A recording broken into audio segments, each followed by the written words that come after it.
ఒక చిన్న ప్రేమ కథ. ఒకరంటే ఒకరికి చచ్చేంత ప్రేమ అంట. అనుకోకుండా ఒకరోజు ఇద్దరికి యాక్సిడెంట్ అయింది. ఎవరూ లేని సమయం.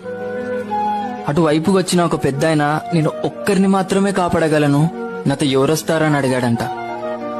అప్పుడు ఆ అమ్మాయి అరక్షణం కూడా ఆలోచించకుండా నేను వస్తా పదా అని వెళ్ళిపోయిందంట. అబ్బాయి చనిపోయాడు. పైకెళ్లి దేవుడితో దీనంగా ఇలా అడిగాడంట, ఒకరంటే ఒకరికి చచ్చేంత ప్రేమ నా గురించి అరక్షణం ఆలోచించకుండా అలా ఎలా వెళ్ళిపోయింది అని అడిగాడంట.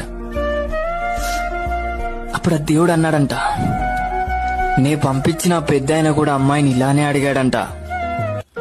అప్పుడు తాను ఇలా అనిందంట,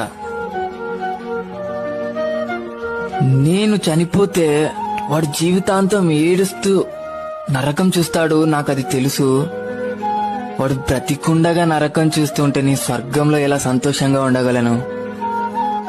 అందుకే ఆ నరకంని తీసుకొని స్వర్గాన్ని వానికి ఇవ్వాలనుకున్నా అనిందంట.